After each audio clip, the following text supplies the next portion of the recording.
What if the most powerful being in the universe wasn't a king on a golden throne, or a warrior forged in 1,000 battles? What if he was a quiet college student working the late shift at a library, completely unaware that his soul was older than the stars themselves? The ancient cultivators of Earth think they know the limits of power. They're about to find out they don't even know what a limit is. The silence of the university's special collections archive was a physical thing. It was heavy, smelling of old paper, leather, and the faint, dry scent of time itself. For Leo Vance, it was the only silence that ever felt peaceful. He sat at the main circulation desk, the warm glow of a green-shaded lamp illuminating the pages of a textbook on quantum mechanics. Outside, the world was a frantic rush of deadlines, social pressures, and noise. But in here, surrounded by the forgotten thoughts of centuries, the world held its breath. Leo was a ghost, but a comfortable one. On a full scholarship, he was intellectually brilliant, but socially invisible. His life was a carefully constructed routine of classes, work and study, a fortress of solitude built to keep the complexities of human interaction at a comfortable distance. He understood the intricate dance of subatomic particles far better than he understood the subtle art of small talk. He closed the textbook, the concepts settling into his mind with a satisfying click. It was late, past midnight, and the last of the graduate students had long since departed. It was time. He locked the main doors to the archive, switched off the main lights, and walked through the towering shelves of books, his footsteps echoing softly in the vast, silent space. He settled into his usual spot, a small, secluded alcove at the back of the archive, hidden from the security cameras. He sat on the floor, crossed his legs, and closed his eyes. To anyone else, it would look like simple meditation, a way to de-stress after a long day. But for Leo, it was something more. He didn't know what to call it. It was a feeling, a state of being he had stumbled upon years ago.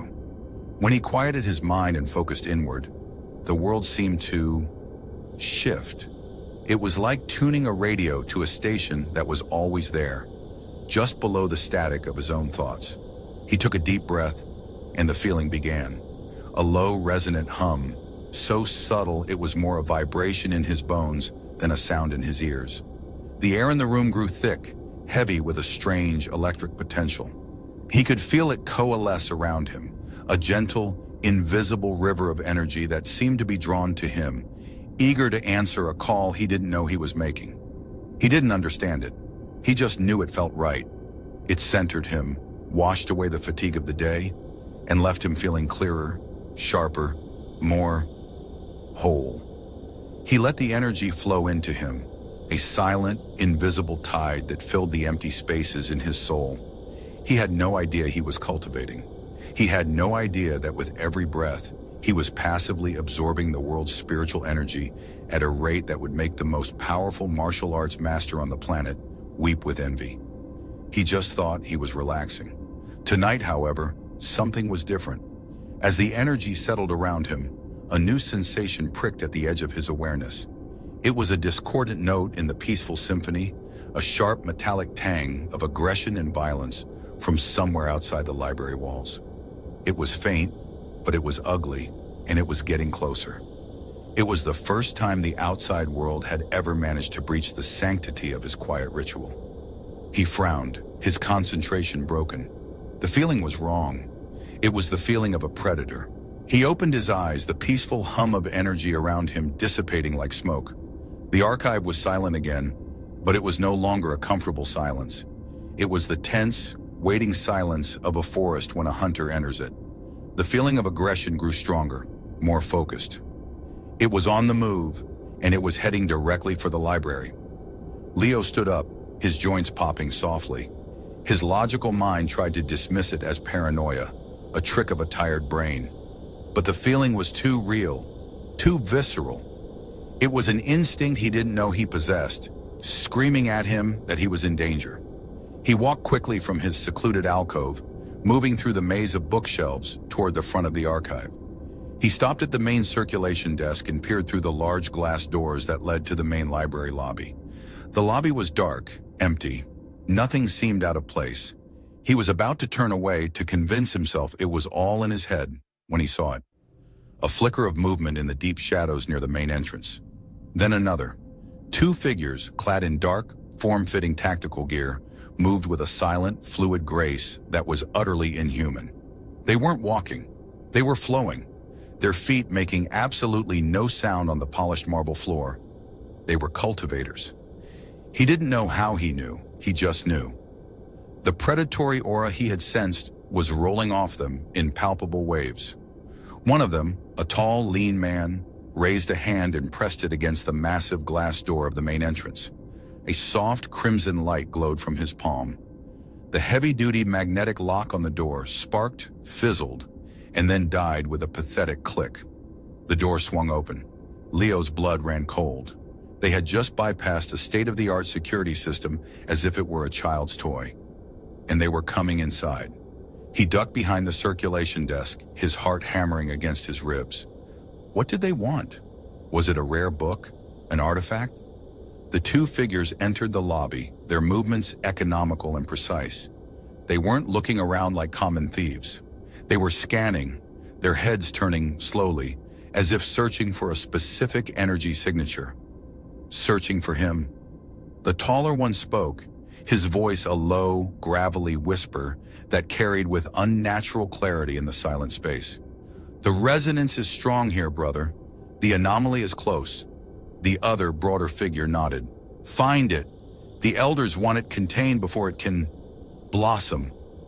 Leo flattened himself against the floor, his mind racing. Anomaly. Resonance. They were talking about him. They could sense the energy he drew in. His quiet, private meditation hadn't just been relaxing him. It had been sending out a beacon to a world he never knew existed. A world of predators. He had to get out. The archive had a back exit, a heavy fire door that led to a service alley. It was his only chance. He began to crawl, keeping the massive oak desk between him and the cultivators. Every scrape of his clothes on the carpet sounded like a gunshot to his own ears. He reached the end of the desk and risked a glance. The two men had separated. The broader one was heading up the grand staircase toward the second floor, while the taller one was walking slowly, deliberately, towards the glass doors of the Special Collections archive.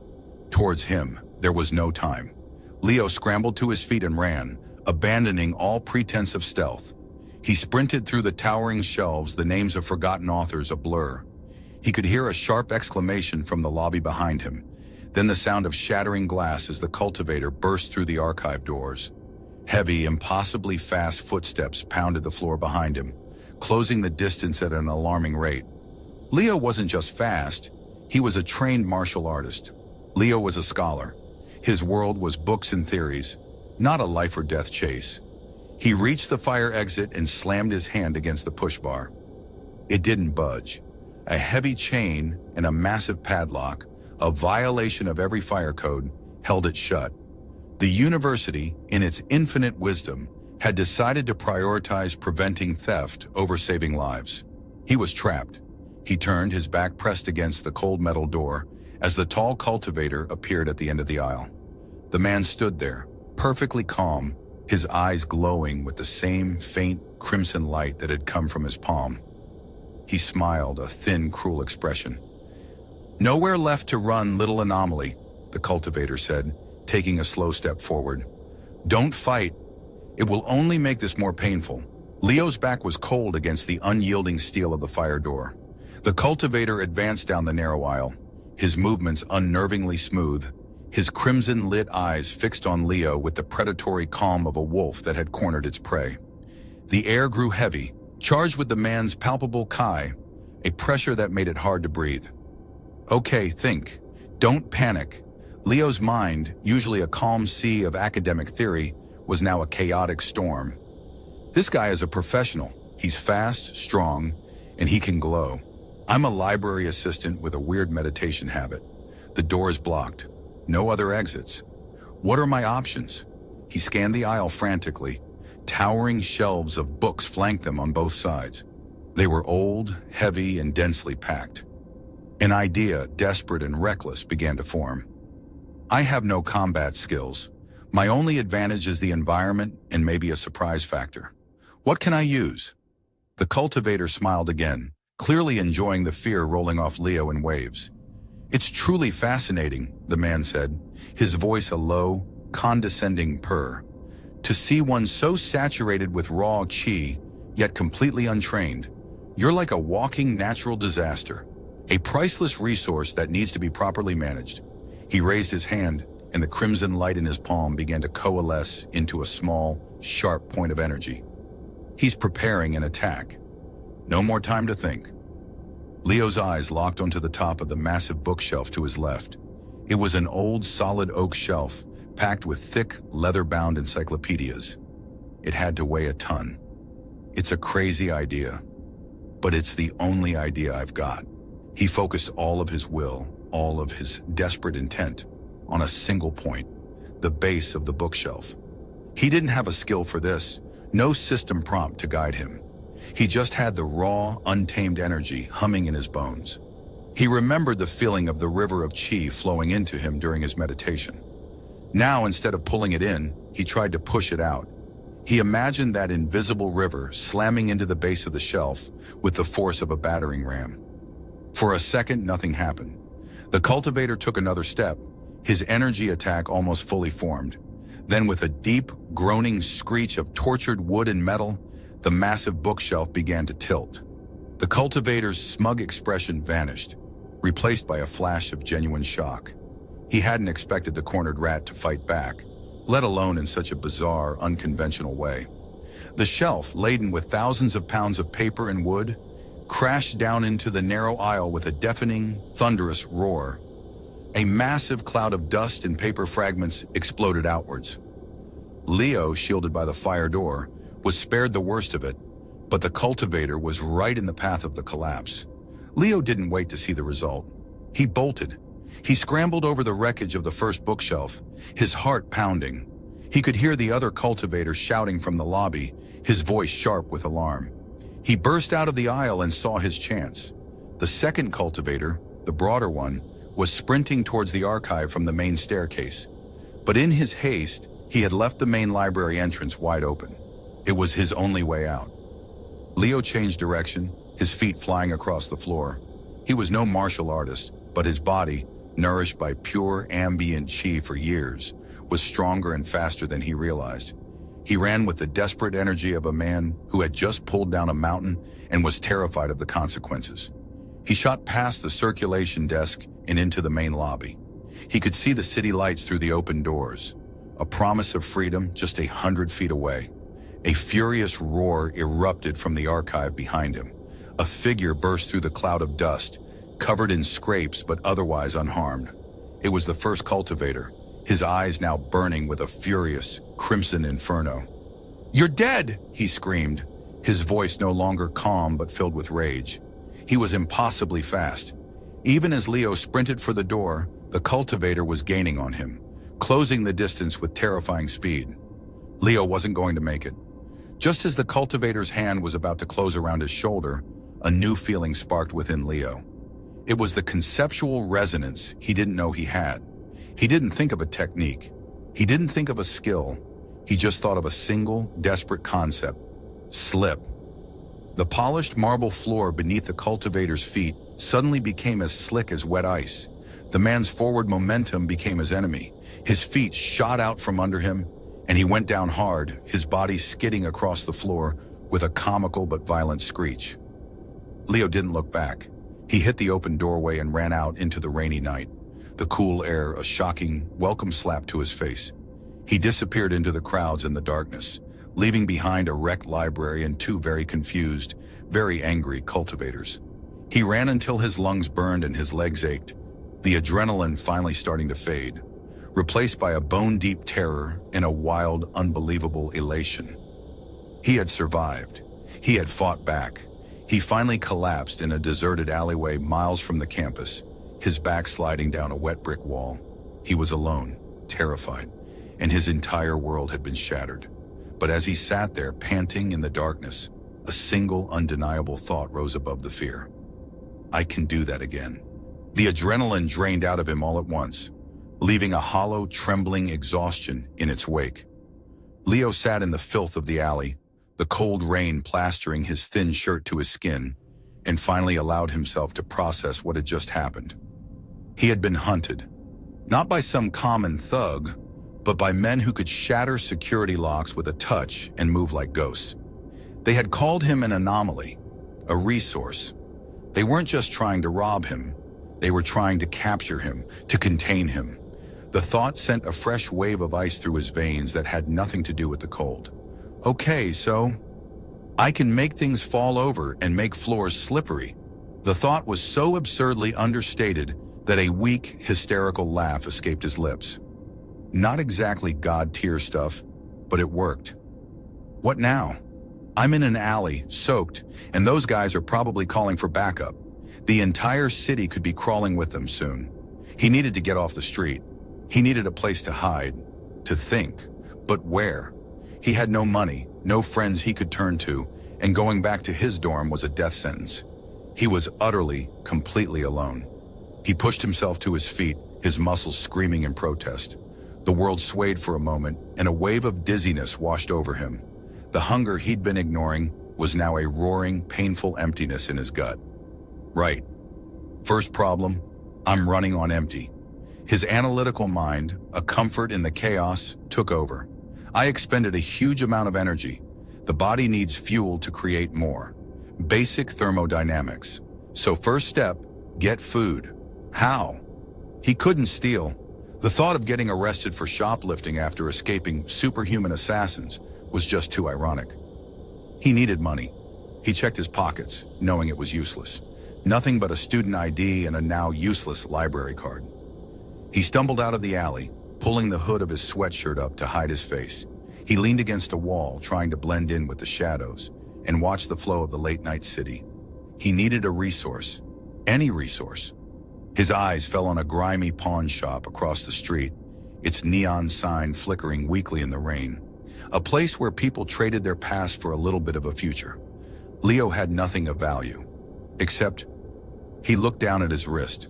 Tucked under his sleeve was the expensive-looking watch his scholarship program had awarded him at a ceremony last year. It was a high-end kinetic watch, a symbol of academic achievement. He'd always felt awkward wearing it, like it belonged to someone else. It was his only possession worth anything. Okay, new plan. Sell the watch, get money, buy food, find a cheap motel room to hide in for the night. It's a start. Steeling himself, he crossed the street and pushed open the door to the pawn shop. A bell jingled, and a bored-looking man with a greasy ponytail looked up from a comic book. The air was thick with the smell of dust and desperation. Yeah? The man grunted. Leo slid the watch off his wrist and placed it on the counter. How much for this? He asked, his voice hoarse. The man picked it up, his eyes narrowing. He examined the back, squinted at the face, and grunted again. It's nice. Where'd a kid like you get a watch like this? It was a gift, Leo said, trying to keep his voice steady. The man stared at him for a long, uncomfortable moment, then shrugged. $100. Leo's heart sank. He knew the watch was worth at least 10 times that. It's worth way more than that. To you, maybe. To me, it's $100. Take it or leave it, kid. I ain't got all night. Leo was cornered. $100 was an insult, but it was also $100 more than he had. It was food. It was a roof over his head for one night. Defeated, he nodded. Fine. The man counted out 5 worn $20 bills and shoved them across the counter, taking the watch and dropping it into a drawer without a second glance. Leo scooped up the money, the crumpled bills feeling both like a lifeline and a final, humiliating defeat. He left the shop and walked to the first 24-hour convenience store he could find. He bought a bottle of water, a protein bar, and a pre-packaged sandwich that looked like it had been made last week. He devoured the food on the street corner, the simple act of eating feeling like the most luxurious thing he had ever done. With a full stomach and $100 in his pocket, his situation felt slightly less hopeless. Now for the final part of the plan, shelter. He found a grimy, run-down motel a few blocks away, the kind of place where the "No" in the "No vacancy" sign had burned out years ago.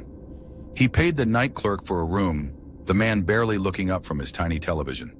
The room was small, smelled of stale cigarettes and bleach, and the lock on the door looked like it could be broken with a hard shove. But it was a room, It was 4 walls and a roof. It was, for tonight, safety. He locked the flimsy door, wedged a chair under the knob, and collapsed onto the lumpy bed. The adrenaline was gone, the fear was settling into a low, constant hum, and the sheer, overwhelming reality of his situation finally crashed down on him. He was being hunted by a secret society of powerful cultivators.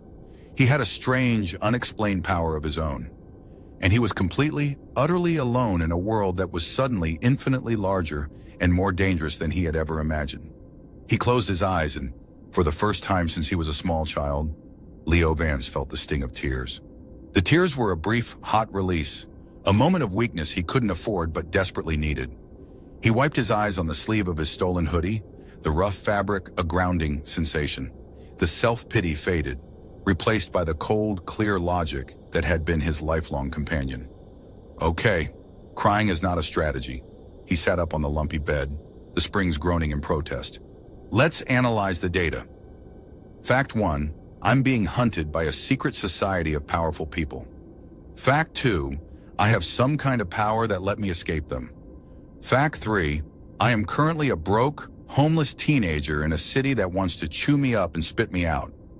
Conclusion, my current situation is not sustainable. He needed to change the variables. He couldn't do anything about the hunters, not yet, but he could do something about his own power. He had been a passive recipient his whole life, both of the world's indifference and of the strange energy that flowed into him. That ended tonight. He slid off the bed and sat cross-legged on the threadbare carpet. He closed his eyes, ignoring the stale smell of the room and the distant sound of sirens. He focused inward, seeking that familiar, peaceful hum. This time, he wasn't just relaxing. He was reaching for it with intent. The energy came faster this time, a willing servant answering its master's call. The invisible river of chi flowed into him, but instead of just letting it wash over him, he tried to direct it. He remembered the feeling of pushing it out, of making the bookshelf topple. It was crude, a desperate shove. He needed control. What is this stuff, he wondered, not expecting an answer. He focused on the energy, not as a whole, but on its individual components, the way he would analyze a complex equation. He tried to understand its properties, its nature, and for the first time he felt something new, a flicker of understanding. It wasn't a voice or a system notification. It was a moment of pure intuitive clarity, a concept blooming in his mind. Pro. He suddenly understood the energy not as a single river, but as a network of infinite tiny streams flowing through his body. He could feel the pathways, the blockages, the currents. He willed one of those streams to move from his chest down to his hand, and he felt a distinct warmth pool in his palm. He opened his eyes and stared at his hand. There was no visible light, no dramatic effect, but he could feel it, a concentration of pure potential resting in his palm. He had just performed his first act of conscious chi manipulation. A slow, hungry grin spread across his face. This was it. This was the key. His cheat code wasn't just that he absorbed energy faster. It was that his soul, his reincarnated God-tier soul, had an innate, subconscious understanding of the universe's fundamental concepts. He didn't need to spend years learning complex techniques to guide his chi. He just needed to understand. Okay, I get it now. The pieces clicked into place with dizzying speed. The hunters have techniques, rigid and practiced. I have concepts. I didn't learn to push the bookshelf. I resonated with the concept of force. I didn't learn to make the floor slick. I resonated with the concept of friction, or rather the lack of it. This changed everything. He wasn't just a scared kid with a few lucky tricks. He was a scholar of reality itself. His path to power wasn't through grueling physical training. It was through knowledge and understanding. He stood up, a new fire in his eyes. The fear was still there, a cold stone in his gut. But now it was surrounded by a burning, unshakable resolve. He had a path forward. To understand more concepts, I need a stronger mind and a stronger soul. That means more energy, more cultivation. To cultivate safely, I need a secure place to live, not a cheap motel.